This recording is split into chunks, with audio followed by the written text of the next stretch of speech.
रात के करीब 2 बजे थे। राजस्थान के सुनसान हाईवे पर 23 साल की आरुषि अपनी भरी हुई लॉरी चला रही थी। अपने पिता के निधन के बाद उसने उनकी ट्रक कंपनी संभाली थी और बाहरी दुनिया की क्रूरता से वह भली भांति परिचित थी। अचानक उसकी हेडलाइट्स की रोशनी में पुलिस चेकपोस्ट दिखाई दिया।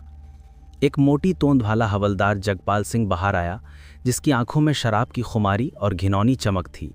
आरुषि ने कामली कागजात सौंपे।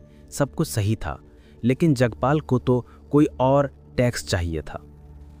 कागजात तो ठीक है मैडम, पर तुम्हारी तेज आंखें, इन्हें देखकर मन नहीं मानता कि तुम इतनी रात को अकेली हो, जगपाल ने मुंह बनाते हुए कहा। आरुषि ने सख्ती से कहा, हवलदार साहब मुझे देर हो रही है, मुझे जाने दीजिए। जगपाल ने एक कदम आगे बढ़ाया। उसने अचानक आरुषि के हाथ की कलाई कसकर पकड़ ली, जिस पर चांदी का मोटा कड़ा था। जाने दूंगा, जरूर जाने दूंगा, लेकिन इतने बड़े ट्रक का बोझ कौन उठाएगा? एक रात मेरे साथ यहीं बैठ जाओ, मेरी सारी थकान उतार दो और मैं तुम्हें लिखित में दूंगा तुम्हारे सारे फाइन केस माफ। बस एक रात। आरुषि का खून खौल उठा। दर्द और अपमान से कांपते हुए भी उसकी आंखों में अंगार थे। छोड़ो मेरी कलाई, अपनी औकात में रहो हवलदार। जगपाल हंसा, एक क्रूर डरावनी हंसी। उसने कलाई और कस दी। इतना गुस्सा, ये गुस्सा रात में काम आएगा? मेरी बात मान लो, तुम्हारी भलाई इसी में है। आरुषि ने अपनी पूरी ताकत लगाकर हाथ झटक कर छुड़ाया। कलाई पर लाल निशान पड़ गया था। तुम भूल जाओगे ये रात हवलदार, मैं तुम्हें इसका हिसाब चुकाने पर मजबूर करूंगी। जगपाल चिल्लाया, गाड़ी साइड लगा, तुम पर सरकारी काम में बाधा डालने का केस बनता है, थाने चलो। आरुषि को जबरदस्ती पुलिस जीप में बिठाकर थाने ले जाया गया। थाने में जगपाल का व्यवहार और भी क्रूर हो गया। उसने आरुषि के कागजात फाड़कर फेंक दिए और उसे धमकाते हुए कहा, तुम्हारी ये औकात बस ट्रक चलाना है। बिना कानूनी प्रक्रिया पूरी किए जगपाल ने उसे लॉकअप में धकेल दिया, लेकिन जाने से पहले उसने आरुषि की चोटिल कलाई की ओर इशारा किया और विजयी भाव से कहा, तुम्हारी ये कलाई, इसे याद रखना, ये निशानी है कि तुम यहां आई थी। अब तुम्हारा असली सफर इस 4 दीवारी में शुरू होगा। आरुषि को लॉकअप में बंद कर दिया गया, जहां उसने अन्य महिलाओं सोनिया और माँ जी से भयानक सच सुना कि रात के अंधेरे में महिलाओं को कहां ले जाया जाता है।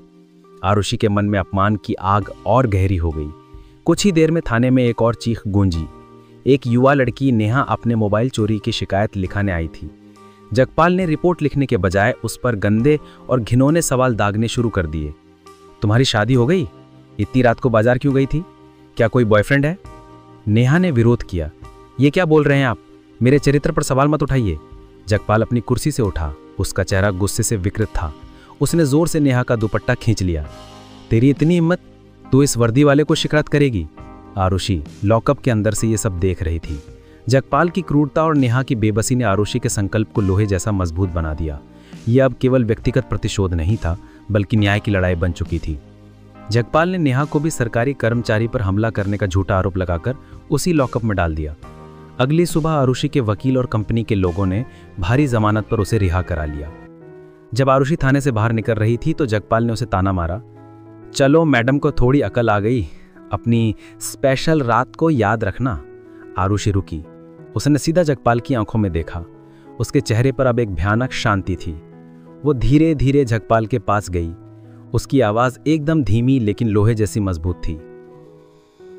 तुमने मेरी कलाई पकड़ी थी जगपाल सिंह। तुमने एक बेकसूर लड़की का दुपट्टा फाड़ा है। तुमने कई बेबस औरतों की रातें छीनी हैं। ये सिर्फ एक जमानत है, ये अंत नहीं है। आरुषि ने अपनी चोटिल कलाई दिखाई। इस निशान को भी याद रखना और उस रात को भी। अगले 3 साल तक चैन से सोना, क्योंकि जब मैं वापस आऊंगी तो तुम्हारी नींद हमेशा के लिए उड़ जाएगी।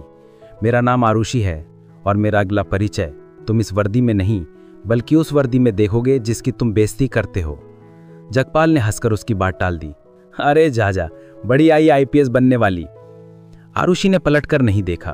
उसने अपने दिल में प्रतिशोध की प्रतिज्ञा के साथ अंधेरे से उजाले की ओर कदम बढ़ा दिया। वो जानती थी कि उसे अब ट्रक ड्राइवर नहीं, बल्कि वर्दी वाली बनना है। अगले 3 साल तक आरुषि गायब रही। उसने दुनिया से कटकर केवल अपने लक्ष्य पर ध्यान केंद्रित किया, IPS यानी भारतीय पुलिस सेवा की परीक्षा पास करना। उस रात का अपमान उसकी सबसे बड़ी प्रेरणा बन गया। उसने अपनी पढ़ाई, अपनी शारीरिक ट्रेनिंग और अपने मानसिक धैर्य को असाधारण ऊंचाई तक पहुंचा दिया। जेल की कोठरी में बिताई गई वो रात उसे हर पल याद रही और उसी ने उसे टॉप रैंक हासिल करने की शक्ति दी। हिसाब की रात। 3 साल बाद वही पुलिस स्टेशन जहां पर हवलदार जगपाल सिंह आज भी अपनी कुर्सी पर बैठकर लोगों को धमका रहा था। अचानक थाने में हलचल मची। एसएसपी का काफिला आने वाला था। जगपाल ने अपनी वर्दी ठीक की और मुस्तैदी से खड़ा हो गया। एक तेज काली कार रुकी। कार से एक लंबी, दुबली पतली और बेहद प्रभावशाली महिला पुलिस ऑफिसर बाहर निकली। उसकी वर्दी एकदम फिट थी। कंधे पर आईपीएस के चमकदार सितारे लगे थे और उसके चेहरे पर अटूट विश्वास और भयानक शांति थी। वो ऑफिसर धीरे धीरे थाने के अंदर आई। सब लोग उसे सैल्यूट करने लगे। हवलदार जगपाल ने भी झुककर सैल्यूट किया। जय हिंद मैम, मैं हवलदार जगपाल सिंह ड्यूटी पर हूं। ऑफिसर ने अपनी गहरी, गंभीर आंखों से जगपाल को देखा। उसकी निगाहें इतनी तीखी थी कि जगपाल एक पल के लिए घबरा गया। ऑफिसर ने कहा, हवलदार जगपाल सिंह, तुम्हारी इस थाने में कई दिनों से शिकायतें मिल रही थी। तुम्हें याद है 3 साल पहले की एक रात? जगपाल का माथा ठनका। उसका चेहरा पीला पड़ गया। कैसी रात मैम? मुझे याद नहीं। ऑफिसर ने धीरे से मुस्कुराया। उसने अपनी बाई कलाई जगपाल के सामने कर दी। कलाई पर चांदी का वही पुराना कड़ा चमक रहा था और उसके नीचे जगपाल की पकड़ से बना लाल निशान अब एक हल्का लेकिन स्पष्ट दाग दिखाई दे रहा था। ये निशान, तुमने कहा था इसे याद रखना। मैंने याद रखा। और तुमने मेरी औकात पूछी थी। जगपाल का शरीर कांप गया। उसने हिम्मत करके उस ऑफिसर का चेहरा फिर से देखा और उसे एक झटका लगा। ये तो वही लड़की थी। ऑफिसर ने अपनी नेम प्लेट की ओर इशारा किया जिस पर लिखा था आरुषि आईपीएस। जगपाल कांपते हुए अपनी कुर्सी पर बैठ गया। आरुषि आईपीएस ने अपनी गहरी, आत्मविश्वास भरी आवाज में आदेश दिया जिसने पूरे थाने में गूंज पैदा की। हवलदार जगपाल सिंह को तुरंत सस्पेंड किया जाए और इन्हें हथकड़ी लगाकर लॉकअप में डाला जाए।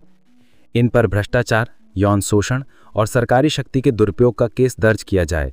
नेहा और अन्य महिलाओं के बयान दर्ज किए जाएं। आरुषि ने उस पुराने बदबूदार लॉकअप की ओर देखा जहां आज रात न्याय की शुरुआत होने वाली थी। उसके मन में उन सभी महिलाओं की आवाज़ गूंज रही थी जिन्हें वो न्याय दिलाने आई थी। उसने अपनी कलाई पर पड़े उस पुराने निशान को छुआ। ये निशान अब उसकी सबसे बड़ी जीत का प्रतीक था।